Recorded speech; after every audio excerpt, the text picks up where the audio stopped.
Il est 19h, bonsoir à tous, voici les titres de l'actualité de ce samedi.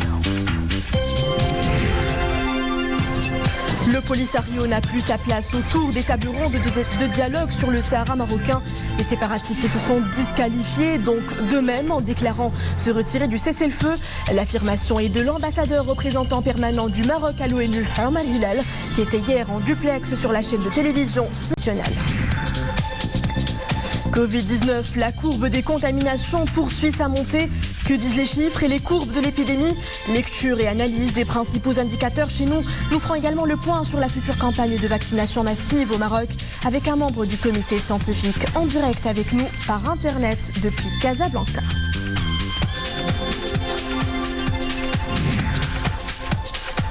La vie des nomades, les arts sahariens et les coutumes et us ancestraux dans nos provinces du Sud, autant d'éléments de patrimoine à découvrir dans le musée du Maroc saharien, dans la ville de Dakhla, chef-lieu de la région où se situe El Guerguerat. D'abord, cet appel téléphonique hier de Sa Majesté le roi Mohamed VI avec son frère, son Excellence Mohamed Ould Cheikh El Ghazouani, président de la République islamique de Mauritanie. Lors de cet appel, les deux chefs d'État ont exprimé leur grande satisfaction du développement rapide que connaît la coopération bilatérale, ainsi que leur grande volonté de la consolider dans divers domaines. Cet appel téléphonique a aussi été une occasion lors de laquelle les deux chefs d'État ont abordé les derniers développements régionaux. Sa Majesté le roi a par la même occasion fait part de sa disposition à effectuer une visite officielle à la République islamique de Mauritanie, adressant en même temps l'invitation à son Excellence le Président pour visiter son deuxième pays, le Royaume du Maroc. Invité hier sur la chaîne de télévision CNN International, l'ambassadeur représentant permanent du Maroc à l'ONU, Omar Hilal, s'est longuement prononcé sur les derniers événements survenus au niveau de la zone tampon prolongeant le point de passage d'El Guerguerat. Le diplomate marocain a clairement fait état de l'autodisqualification du groupe séparatiste du Polisario de toute participation au processus politique sur le Sahara marocain. Omar Hilal était l'invité de l'émission Connect the World sur CNN. Boubka Belghabret relaie pour nous les temps forts de son interview. Interviewé par la présentatrice vedette de CNN, Becky Anderson, l'ambassadeur représentant permanent du Maroc à l'ONU a réagi en direct sur la chaîne américaine aux propagandes fallacieuses des séparatistes du Polisario. Omar Hilal a clairement fait entendre que le Polisario s'est disqualifié de toute participation au processus politique sur le Sahara marocain suite à ses agissements. Vous savez, quand une partie déclare la guerre et déclare se retirer du cessez-le-feu, elle n'a plus de place autour de la table ronde des négociations. Le Polisario s'est disqualifié de toute solution politique. L'ambassadeur représentant permanent du Maroc à l'ONU rappelle dans cette intervention télévisée sur CNN que c'est le 21 octobre dernier que les milices armées du Polisario avaient ramené des femmes et des enfants, en plus d'éléments armés, pour bloquer la circulation civile et commerciale au niveau de la zone tampon. Le Maroc s'est abstenu à la demande du secrétaire général de l'ONU de toute action pendant 10 jours. There is time for diplomacy and time for action. Il y a un temps pour la diplomatie et un temps pour l'action. Face au refus du Polisario d'obtempérer aux appels du chef de l'ONU, le Maroc n'a eu d'autre choix que d'assumer ses responsabilités et prendre les choses en main, en conduisant une opération de génie civil en vue de restaurer la circulation au niveau du point de passage d'El Guerguerat. Cette opération a été conduite en plein jour et en présence d'observateurs onusiens. Évoquant la solution politique aux différends suscités autour de la question du Sahara marocain, l'ambassadeur représentant permanent du Maroc à l'ONU a rappelé qu'en dehors de la solution de l'autonomie, rien n'est possible. Il n'y a qu'une seule et unique solution politique, la solution d'une large autonomie sous la souveraineté du Maroc et dans le respect de l'intégrité territoriale du Maroc. Cette autonomie a été, depuis sa présentation en 2008, qualifiée par le Conseil de sécurité de sérieuse et crédible. Elle a été discutée lors des 2 tables rondes tenues sous la conduite de l'ancien président Scholler. Dans le cadre de cette large autonomie, tout est possible et en dehors de cette large autonomie, rien ne l'est. Outside this large autonomy, there is nothing other. et l'ambassadeur représentant permanent du Maroc à l'ONU, Omar Hillel, de conclure: alors que le monde célèbre la Journée internationale de l'enfant, vous savez ce que le Polisario est en train de faire? Il a mobilisé et embrigadé des enfants et les a envoyés à Guergueret, et maintenant il les prépare pour la guerre, les privant ainsi de leur enfance et innocence. C'est malheureusement ça, la nature du Polisario, a-t-il souligné. Succès toujours retentissant de l'opération de restauration de la libre circulation dans la zone tampon d'El Guergueret. 8 jours après l'intervention de nos vaillantes forces armées royales au niveau de la zone obstruée par les milices séparatistes du Polisario, les réactions fusent à l'échelle internationale. Du Mali au Guatemala en passant par la Suisse, plusieurs pays ont salué l'opération marocaine. Les développements avec Nisri El Hamdaoui. L'opération de nos forces armées royales pour la sécurisation du passage d'El Guergueret continue de susciter un large élan de soutien international. En Afrique, le gouvernement de la République du Libéria réaffirme sa solidarité et son soutien à la cause nationale, tout en faisant part de sa préoccupation des derniers développements dans la zone tampon d'El Guergueret. Dans un communiqué, le gouvernement du Libéria réitère sa position constante, celle du soutien à l'intégrité territoriale et à la souveraineté nationale du royaume. Il appelle aussi au respect du cessez-le-feu, signé il y a 3 décennies, et du plan marocain d'autonomie pour les provinces du Sud. Le ministère des Affaires étrangères et de la coopération internationale du Mali affirme lui aussi suivre avec préoccupation les derniers développements de la situation dans la zone d'El Guergueret. Dans un communiqué, il exhorte les parties à reprendre les négociations, saluant les efforts du secrétaire général des Nations Unies visant à encourager les parties à préserver le cessez-le-feu institué par l'accord militaire numéro 1 signé entre les parties et l'Organisation des Nations Unies en 1991. Autre soutien venant cette fois-ci d'Amérique latine. Le gouvernement de la République du Guatemala appelle au respect des résolutions du Conseil de sécurité et met l'accent sur la nécessité de s'abstenir de tout acte de provocation à même de nuire aux intérêts économiques et commerciaux dans la région. Toujours dans le même continent, la Commission des relations extérieures de la Chambre des députés du Paraguay salue les actions et les mesures souveraines prises par le Maroc. Des mesures ayant permis de rétablir la libre circulation civile et commerciale au niveau du poste frontière d'El Guergueret. Cette commission exprime également son soutien au plan d'autonomie proposé par le Royaume.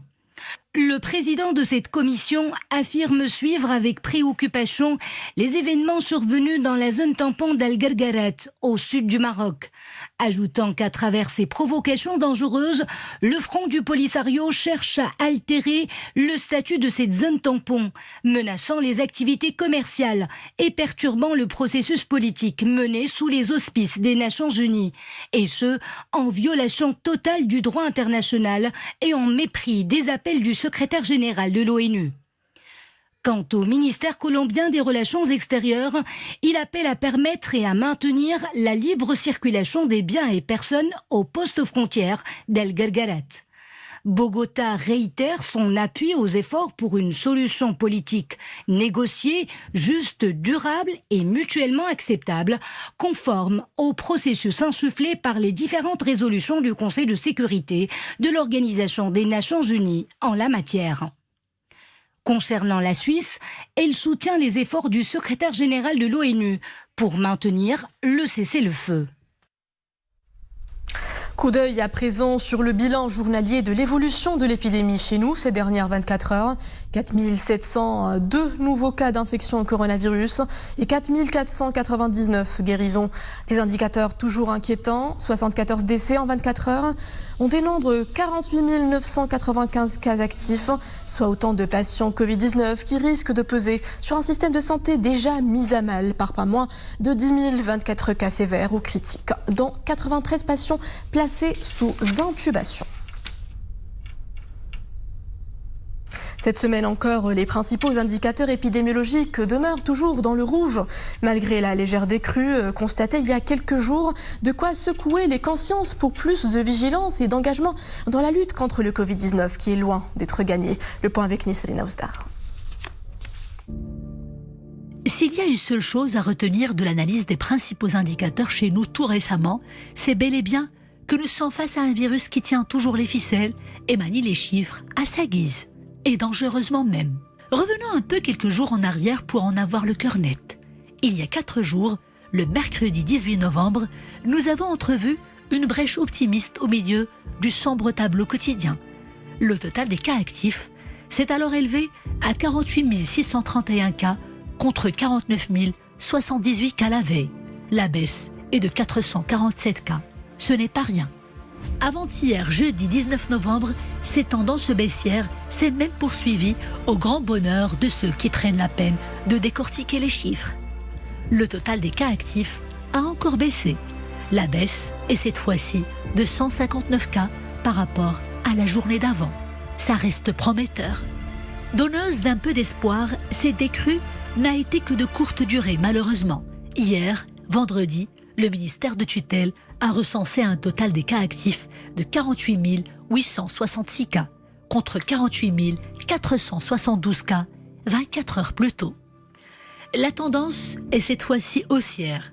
Le total des cas actifs, indicateur de taille, accuse là une augmentation de 394 cas et sonne comme le glas d'un retour à la case départ. Le constat est donc clair, nous ne sommes pas sortis de l'auberge. Les chiffres relatifs aux décès enregistrés pendant ces derniers jours nous confirment durement cette triste réalité. Mardi, le bilan journalier des décès faisait état de 82 personnes. 81 décès pour mercredi, 77 pour jeudi, mais 92 hier, vendredi. Nous retenons donc une baisse légère, suivie d'une baisse significative et d'une inquiétante augmentation. Une courbe changeante est très difficile à cerner. En d'autres termes, une situation qui appelle à ne surtout pas baisser la garde, même quand les bilans s'annoncent cléments. La situation nous incite également à faire des gestes barrières une priorité quotidienne absolue pour se protéger et protéger les autres. Pendant ces 4 derniers jours, le total des personnes hospitalisées dans un état critique et sévère est resté compris entre 1040 et 1048 patients. Des personnes qui se battent pour leur vie. Battons-nous alors pour la nôtre et pour celle des personnes que nous aimons avant qu'il ne soit trop tard et en attendant le vaccin. Depuis le déclenchement de l'épidémie chez nous en mars dernier, la courbe des infections n'a jamais réellement fléchi. Toujours pas de décrue confirmée. Les cas graves et critiques se chiffrent encore et encore par dizaines de milliers. Des centaines de patients en réanimation sous respiration artificielle. Le système de santé a mal, très mal, du Covid-19. Et la seule lueur d'espoir, que ce soit chez nous ou dans le monde entier, reste la vaccination massive des populations pour stopper la propagation du virus. Heureusement, le Maroc est dans le peloton de tête des pays ayant pris de façon proactive une option sérieuse pour pouvoir chez nous, dans les quelques semaines à venir, entamer une opération massive et d'envergure de vaccination. Le Maroc a pris cette option avec un vaccin sûr, obtenu selon les procédés génétiques ayant prouvé dans le passé et dans d'autres vaccins leur efficacité sans danger pour l'être humain. Pour en parler, nous avons avec nous ce soir en direct depuis Casablanca le professeur Saïd Moutaoukil. Vous êtes anesthésiste, réanimateur, biologiste et membre du comité scientifique et technique, comité ad hoc chargé du vaccin anti-Covid-19. Professeur, bonsoir. Bonsoir et merci pour l'invitation. Merci à vous. Alors, professeur, le vaccin anti-Covid-19 du géant chinois Sinopharm, c'est ce vaccin qui a été testé au Maroc. Parlez-nous d'abord de ce vaccin. Qu'est-ce qui le différencie des autres vaccins dits à ARN messager ? Alors, ce vaccin chinois de Sinopharm, pour lequel le Maroc a agi de façon proactive, dans la mesure où il y a un accord avec le laboratoire Sinopharma. Et puis, ce vaccin, il est basé sur un procédé très ancien, très connu, c'est-à-dire c'est un vaccin à base de virus inactivé, c'est-à-dire le virus, on va le préparer au laboratoire, on va lui faire subir des traitements de telle manière à atténuer sa virulence et sa gravité. Et c'est ce vaccin de type old-fashioned, comme on dit, les anciens, qui a été choisi par le Maroc et qui va être présent dans les semaines à venir, selon les accords avec les autorités chinoises, et comme ça a été annoncé, soit dans le rapport du cabinet royal, soit par les autorités du ministère de la Santé. C'est un vaccin qui a été, comme vous l'avez bien dit, bien expérimenté au Maroc, et puis ailleurs aussi, plus de 50 000 habitants. Et puis, on apprend aussi dernièrement que la Chine a vacciné plus de 1 million d'habitants chinois par ce vaccin. Justement, professeur, où en sont les préparatifs pour lancer la future campagne massive de vaccination au Maroc ? Il y a une préparation au niveau du ministère de la Santé et au niveau du centre de régulation qui va lancer cette campagne, avec l'implication des professionnels de la santé, puis des autorités publiques et toutes les forces de la nation pour faire aboutir et réussir cette campagne qui va s'annoncer dans les semaines à venir. Justement, on parlait des essais actuellement. Des essais sont menés pour la phase 3 du candidat vaccin chinois. Cela permettra de vérifier l'immunité acquise par les volontaires qui participent à ces essais. Donc, avez-vous une idée, professeur, sur l'efficacité du vaccin et le degré de réponse immunitaire de l'organisme suscité par le vaccin, justement ? Alors, ce vaccin est passé par plusieurs phases.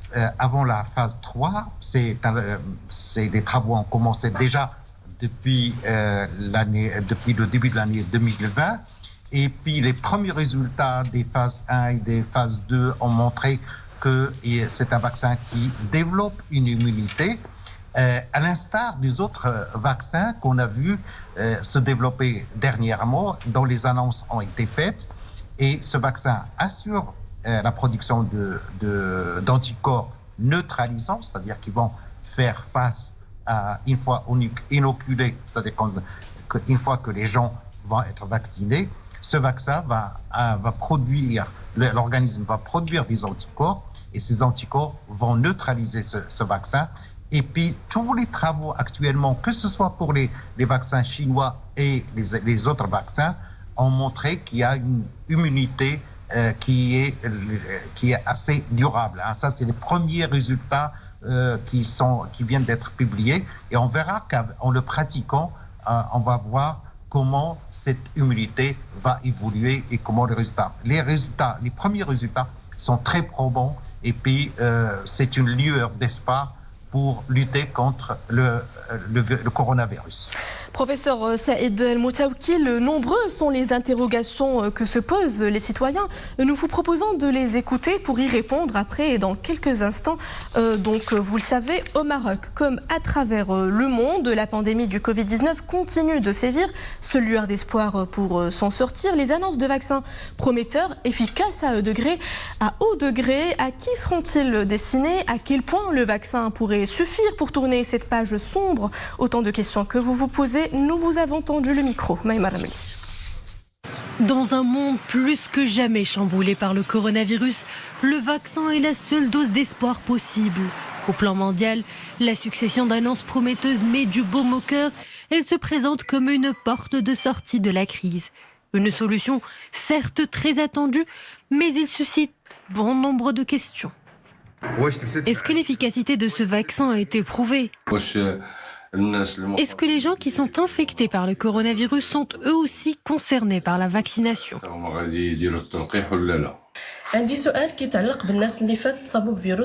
Est-ce que les gens qui ont déjà eu le coronavirus doivent eux aussi se faire vacciner, ou est-ce qu'ils ont développé une immunité ? Est-ce que le vaccin nous garantit une immunité durable contre le virus ? Qu'en est-il des effets secondaires de ce vaccin ? Une campagne massive de vaccination est très attendue pour les semaines prochaines, campagne au sujet de laquelle vous avez été nombreux à poser des questions. Comment est-ce que le Maroc prévoit d'organiser la campagne de vaccination et qui seront les premiers concernés ? Et les enfants sont-ils également concernés par la vaccination massive ? Qu'en est-il des gens qui se font annuellement vacciner contre la grippe saisonnière ? Professeur, vous l'avez entendu, pour le vaccin, les citoyens se posent beaucoup de questions. Quelques interrogations reviennent plus souvent. Combien dure l'effet du vaccin? Les effets secondaires engendrés? Vos réponses, professeur, les aideront sûrement à y voir plus clair. Oui. Alors, les questionnements posés par les citoyens sont tout à fait légitimes. Et puis, à l'instar des autres pays, il y a des préoccupations. Et en même temps, devant cette lueur d'espoir, la mise, pratiquement la mise en place de ces vaccins, va donner de l'espoir. Et puis, les questions qui se posent, est-ce que c'est un vaccin qui est efficace? Alors, les premiers résultats, concernant pratiquement tous les vaccins, et on a entendu que le vaccin, par exemple, de Pfizer, il est à plus de 90%. Le vaccin chinois, il est dans cet ordre-là.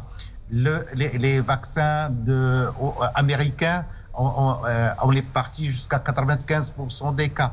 Donc, au niveau de l'efficacité, c'est-à-dire que on estime qu'un vaccin est efficace quand il est,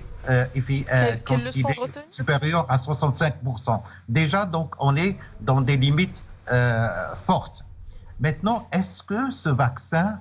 Professeur, une des questions qui est revenue aussi, donc, est-ce que les gens qui sont infectés par le coronavirus doivent eux aussi se faire vacciner? J'allais venir.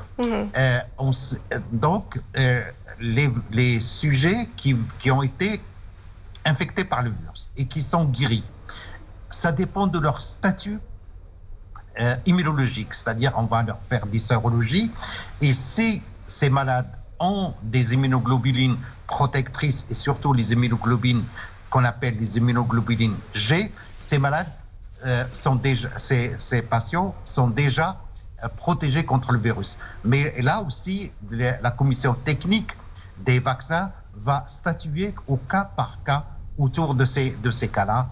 Il y a certains qu'on a vus aussi qui ont fait le Covid, qui n'ont pas développé des immunoglobulines, et dans ce cas, ils doivent être vaccinés. Donc ça, c'est une question technique auquel le comité central de la vaccination au niveau du ministère de la Santé va pouvoir répondre. Donc qu'en est-il de la durabilité de l'effet du vaccin pour Très bien, allez-y. Maintenant, on ne sait pas, pour l'instant, est-ce que c'est un vaccin qui va assurer une immunité qui va durer longtemps, c'est-à-dire qui va nous couvrir pour toute la vie, comme à l'instar d'autres vaccins, ou c'est une vaccination qui aura une durée limitée, comme par exemple la grippe. On sait que quand on se vaccine par la grippe, on répète les vaccins tous les ans. Ça, pour l'instant, on ne le sait pas. Et c'est la pratique et la surveillance de la campagne de vaccination pendant toute l'année 2021 qui va nous permettre de répondre à ces questions-là. Et on a vu, par exemple, par rapport au vaccin, je termine par là, par rapport au vaccin contre l'hépatite B, c'était prévu au départ de le faire de manière assez courte, régulièrement, et maintenant, avec le vaccin dans la pratique, ça a montré qu'on peut faire des premières doses, et ça donne une immunité de longue durée. Professeur Moutaoukil, quelles leçons retenir de l'épidémie du Covid-19 concernant les priorités à venir pour notre système de santé? Alors, notre système de santé, il reste, malgré les efforts, malgré l'engagement des hommes et des femmes et des hommes et des professionnels de la santé, reste en deçà des espérances. Et puis, le point qui a été souligné après cette leçon-là, c'est qu'il faut revoir de fond en comble notre système de santé pour qu'il puisse répondre aux exigences des patients et aux besoins de la population marocaine. Donc ce système-là doit être encore renforcé. Je crois que les leçons à tirer de la Covid, il y a deux secteurs qui doivent être renforcés. C'est l'enseignement et surtout la santé, parce que la santé, ça nous touche de près. Et puis il y a cette angoisse, de la peur de mourir qui nous envahit tous. Et il y a cet espoir, cette lueur d'espoir qui apparaît avec le vaccin. Et c'était notre dernière question, professeur Saïd El Moussaoukil. Je vous remercie pour ces éléments de réponse. Vous étiez avec nous en direct par Skype depuis Casablanca. Merci à vous. L'escale culturelle de ce journal, nous vous la proposons au musée du Maroc saharien d'Arla, qui réunit des objets représentant le patrimoine culturel de nos provinces du Sud dans toute sa diversité et sa splendeur. Immersion dans cet espace d'histoire et de mémoire, dans ce sujet de Bkar Dlimi, Mohamed Iddas et Zakaria Moqin Billah.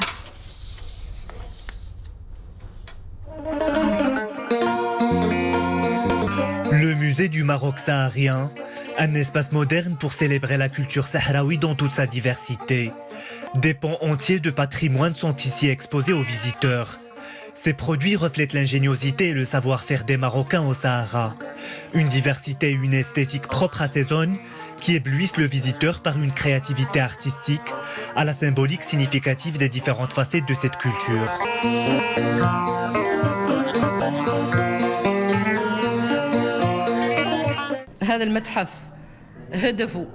L'objectif de ce musée est d'œuvrer à préserver le patrimoine hassani des provinces du Sud, au profit des jeunes générations et des visiteurs. C'est un espace public qui comprend plusieurs galeries, déclinant l'héritage culturel sahraoui.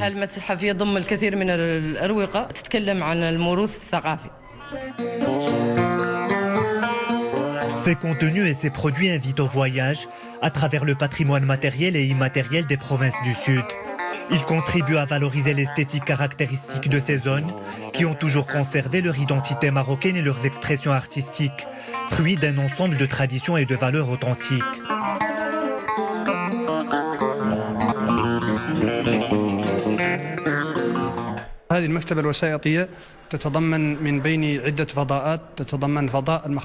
La médiathèque du musée comprend des espaces consacrés à différents champs thématiques, dont celui des manuscrits.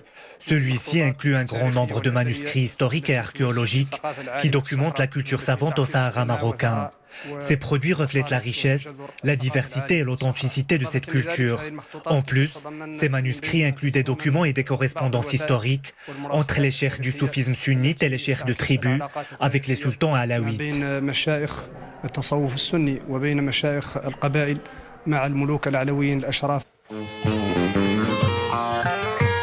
Ces représentations de ces modes culturels divers sont à même de changer les stéréotypes sur le domaine saharien. Si pour certains, ces zones géographiques évoquent le mode de vie simple des Bédouins au milieu des dunes, ce musée contribue grandement à changer ces représentations. Un joyau pour Dakhla et sa région, et une adresse incontournable pour connaître les produits traditionnels du Sahara marocain. Et c'est par ce voyage à travers la diversité saharienne éblouissante que nous clôturons ce journal. Merci à vous de l'avoir suivi. Quant à moi, je vous donne rendez-vous demain à la même heure.